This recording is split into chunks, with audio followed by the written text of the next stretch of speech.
Hey, man, it's a whole new city. We can start taking out bad guys. Atta boy, baby! Guys, it's so great to talk with you again for Hit Monkey. I just have loved this show since the jump, and season 2 is bigger, bolder, and even crazier.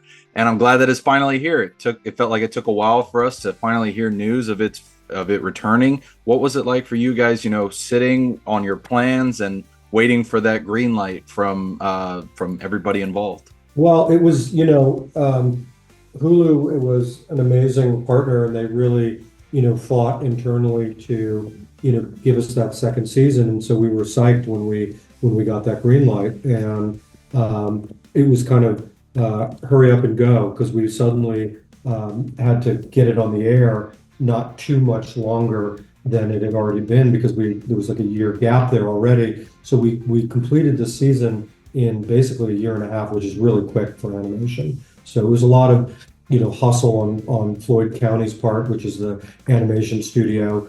And we just jumped right into the writer's room and got going. The good thing is we knew what we wanted to do with the season, because we'd had plenty of time to think about it. Well, that's amazing then that the animation turned out as incredibly as it did with that short of turnaround time. I mean, especially as the season goes on and things get crazier, it just stays truly beautiful. So when did you know then that for season 2 you wanted to introduce Iris to the fold and really start to develop that relationship with her and Bryce? I think there were a few breadcrumbs, in the first season, and when we actually looked at it and looked at sort of the graphic novel as a jumping off point, we knew that there were demons in Bryce's backstory that, we flashed back to in the first season, but we felt like those were good threads to pull and to continue into the narrative, because, it's one thing to sort of redeem yourself from some of your more recent things, but, your past can really haunt you. And I think, being a ghost, it felt appropriate to actually have him be haunted by something deeper. And also,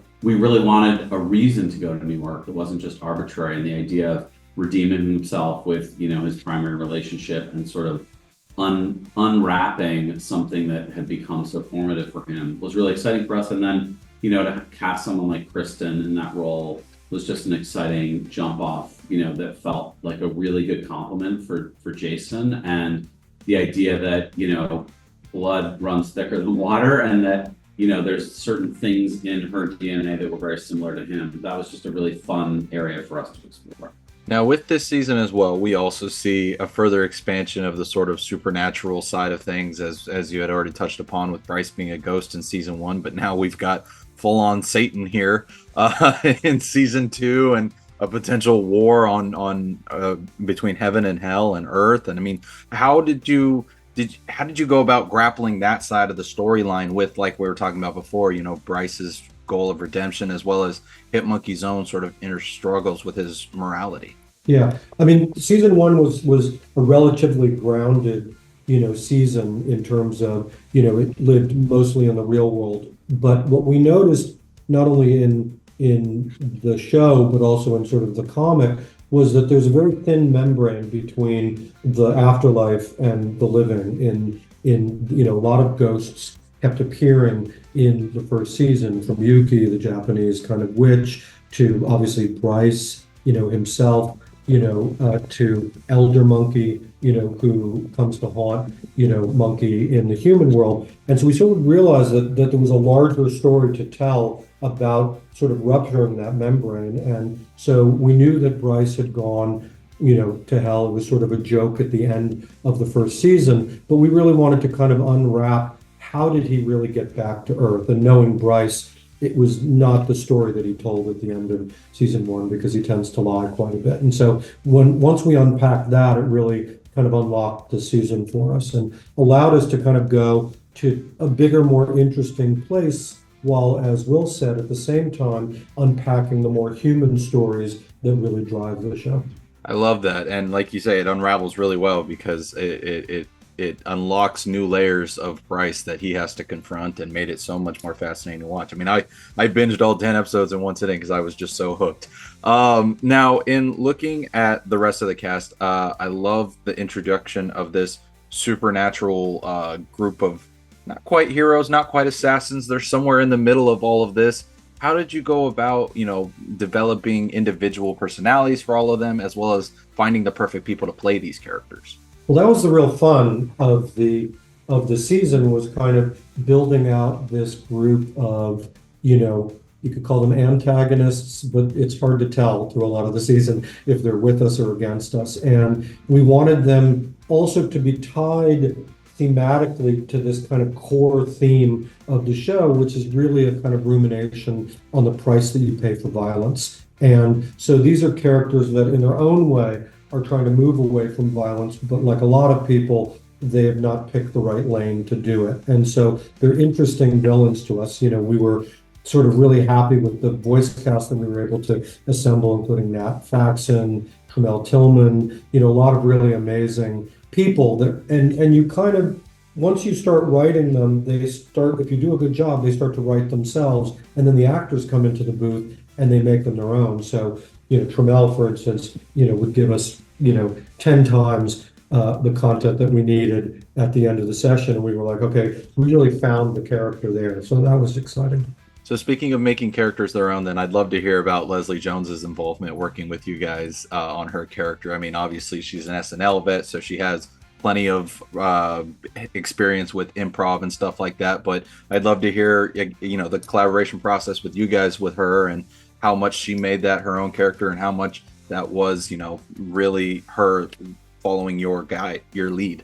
I think what happens oftentimes in animation, and in any kind of booth setting, is that you get an actor that comes in, and in the best of circumstances, they're really engaged in the character. In the worst, which we've all been part of, they come in, do their thing, and leave. And I think what was so great about Leslie is, as we were explaining the show, we realized her appetite for actually understanding every element of it, all the characters, every perspective, looking at temporary animation, getting excited about who her character could be as part of the instrument of the story. And so I think, it was just brilliant because we knew her comedically. She was our first choice for the role, and she accepted it, which we were thrilled for. But we didn't realize that she was going to be such a great partner. And even now she's like, I can't wait to promote the thing. I love the thing. Like, she really dug into it in a really cool way. And she's done animation before, so she obviously has a great voice and a good ear for it. But we like to think that she was more invested in this than she has been in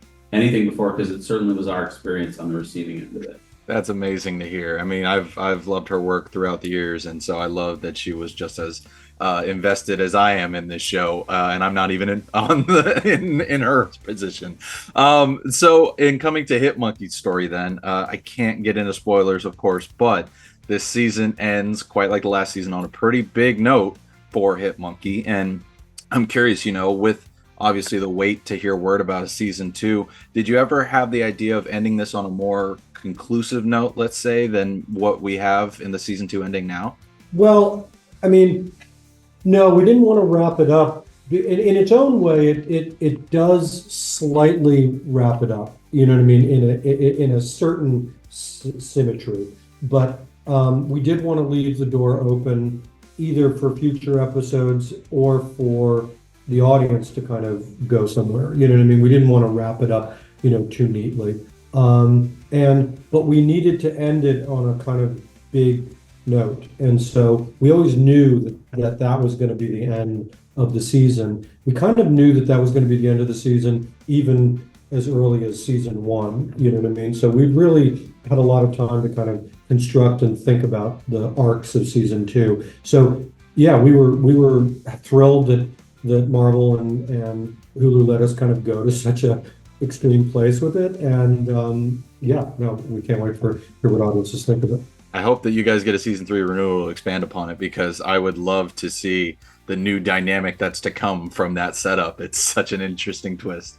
And so speaking of Marvel, I would actually like to hear, I mean, obviously since this is animation and at Hulu, it's not, there's no major ties to the MCU, but did you have any conversations with Marvel going into the season about maybe bringing in some of those connections and sort of building a bridge for Hit Monkey to join that side of things eventually? They were like a great godparent in the process. We, definitely included them on storylines and gave them the ambition, and we often got the thumbs up. And what's exciting now is that they've seen the show, they're in support of it. So, we'll definitely feel like we're getting the benefit of Marvel, as the underlying spiritual guide to this character from its origin. So, But the kind of great thing about the show, sort of from the beginning, has always been that because we're not part of the MCU, we can kind of be these interesting little pirates over off in the corner, you know what I mean? Which we kind of like, you know what I mean? We get the benefit of Marvel and their support, but we don't necessarily have to tie it into too many of the characters, and it can kind of live off in its own weird little bubble, which we kind of like, you know what I mean? And we can go, we're a little harder than the brand tends to be, you know what I mean? Like, and they were cool with that. They were like, yeah, we get it. It wants to live in its own weird little universe. So, and who knows, maybe eventually it will find its way to the MCU, but our ambition was always to just sort of build out this weird little corner, I think. Well, I love that you're doing that, because that's I sell so many people on this show simply from the fact you don't have to watch a million other Marvel things. Just if you like weird and R-rated comedy and monkey killing people as an assassin, this is the show for you. I see I'm almost out of time, so before I let you go, I'm really curious to learn more about Distant. And I know that its release date has been kind of pushed around a lot. Do you guys have any hopeful or positive updates on when we might finally start seeing it and learning more about it? I think it's stuck a little bit in the slipstream of streaming versus theatrical, and I think that's what's getting worked out. But we're excited to share it when the time's right. We'd love for you to cover it. Well, I know we're gonna love to cover it when it comes along. I mean, you guys haven't missed yet, so I hope that it gets ironed out soon and that comes along soon. But in the meantime, Hit Monkey always will be on my list for sharing things, because I just love it. I still wear my sunglasses that I got from the first season's junket. Oh, right on. They're awesome. So thank you guys so much for taking the time. I greatly appreciate it. Our pleasure. Thank you, man. Yeah, so nice to talk to you. Thank you. Oh my God. Are these holes from a machine gun? I kind of love it. Oh no. Like father, like daughter.